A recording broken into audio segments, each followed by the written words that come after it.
check the records between August 2015, when we received the Agwai committee and began the outreach, until May, June 2016, there was not one incident of any such killing in southern Kaduna. So we felt that we were succeeding. We felt that we had got the transhumans out of the equation and can now focus on resolving the issues between local herdsmen and farmers, which is still an issue.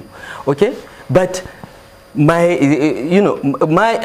yes, we offered them money. We said, look, if we have to pay you not to kill our people, we're happy to do it. Is that the only solution that you're adopting, to pay them to stop the killing? That is the only solution we can see. If anyone has a better solution, he should give us. If you have somebody in Guinea that you cannot prove is responsible for this, but you say, look, we apologize, this has happened. But it didn't happen in my time. Okay, I'm the governor now, this has happened. We apologize that you are caught up in our domestic issues. Have you lost cattle? We can pay. Have you lost lives? We can pay compensation. Compensation for lives and property has foundations even in the Quran and the Bible. Okay, so I don't understand why people would say, but what I said and what we tried to do was twisted, okay, by one newspaper largely, to say that I am paying herdsmen to kill. What we were trying to do was offering money to them to say, don't kill our people. And frankly, as the governor of the state, the life of every citizen of that state and his property is on my head. I will stand before God and be asked, what did you do to ensure that that person is not killed or his property destroyed? Okay. I am prepared to offer you money if you feel that you're offended and you are going to collect people to come and kill people. I'm prepared to offer you money not to do it. I have no apologies for that. But to twist that to say that, oh, El-Rufai is now paying herdsmen to kill, I think is most irresponsible. Now, in my opinion, and when you look at the history, this problem has been there. Okay, Southern Kaduna communities were attacked under Yakowa. Okay, he tried to do something about it and succeeded to some extent. They were attacked under my predecessor. Okay, I am the one trying to solve it. And I'm the one being attacked. We'll still come to that a little further, but let's get Markwa in. She's got a question. Markwa. Well, thank you, Chamberlain. Governor El-Rufai, good morning. I think that this particular instance of the crisis in 2011, you shared with us when we came to Kaduna State for the economic summit in that state sometime in April 2016. Yes. You talked about this particular instance, the Agwai committee, and what you had done to try and reach out to farmers. And as at that time in April, you said that for close to 6 months, there had been hardly any killings up to that time. Yes. But then, as you rightly pointed out, this does not explain the new wave of violence that Southern Kaduna began to experience shortly after. What, in your opinion, was the reason for the renewed crisis, that happened after the herdsmen outside the country, even though a lot of people have their criticisms for that and they fault it, but what happened in Southern Kaduna? Is it still about what happened in 2011? What caused the renewed wave of violence that we began to see from August down to December 2016?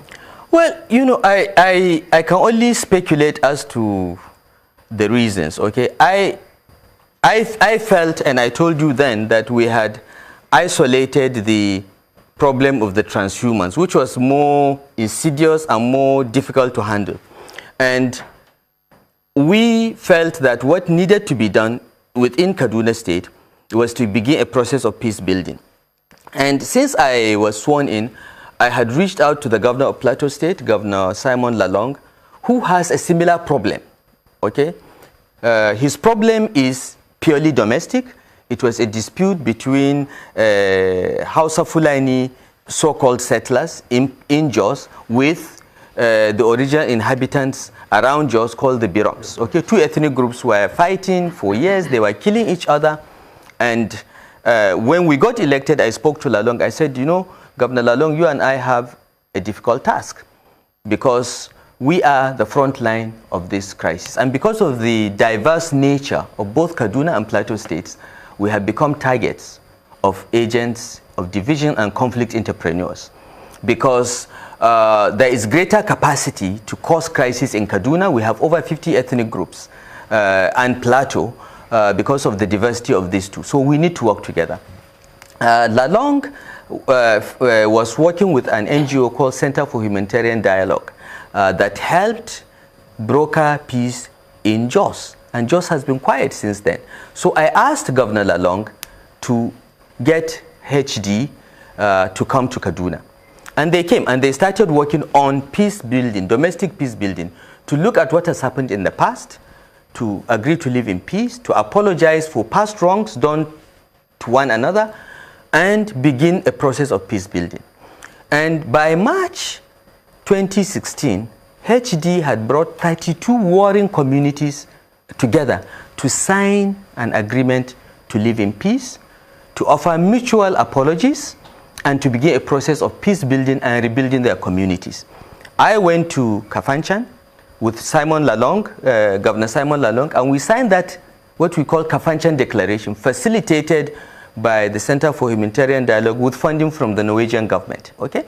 And we thought that we having taken out the transhumance pastoralists, the foreigners out of the equation, we can now focus on the domestic issues. Of course, there is a long history of bitterness between the ethnic groups, killings and destruction of property that, as I said, were never addressed. And we thought that the peace building process will begin to do that, okay?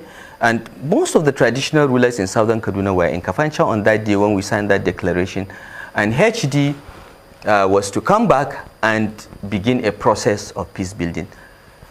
And this is why my opinion comes in. My sense is that the conflict entrepreneurs that live off this division decided they had to derail this process.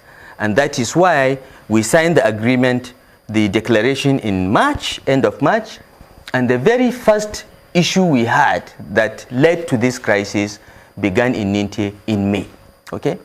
There are people, believe it or not, and you know, subsequent events and prosecutions will reveal this, there are people that have been living off this. As I speak, we are aware of some church leaders that have been getting money from abroad to bury Christians that have been killed, to rebuild thousands of churches that have been destroyed, because the more they put this on social media and give the impression that Christians are being targeted, the more dollars flow in. There are a couple of people that are being monitored and evidence is being accumulated and will be prosecuted for this. Is there you have proof of this? I will not say proof. The security agencies have been monitoring, and as I said, when we have actionable evidence, we are going to prosecute these people. But what I'm trying to say is that this is a business for some people. The deaths and the deaths of people and destruction of property is a business for some people. And we believe in the Kaduna State government that the successes that occurred in Plateau, in Jos, and our attempts to replicate that in southern Kaduna was what led to this renewed violence. Because what led to it was very simple. In a small community called Ninte, in Godogodo Chiefdom of Jama local government, there was a dispute between a farmer and a herdsman. The herdsman sent his son with cattle. He lives there. He's a local Fulani man that has lived there for years. So they know each other, okay? And his cattle went and destroyed someone's farm. Simple problem. Sit, assess damage, pay. That's how it started. And the matter could not be resolved. It went to the police. The Ardo, who is the leader of the Fulanis, every Fulani group of Fulani communities has an Ardo, the leader. The Ardo heard about it, went to the police station, tried to get the dispute settled, and thought it had been settled and came back. Monetary compensation was agreed. He came back, and 2 days later, his Ruga, where the Ardo lived, not the farmer that caused the problem.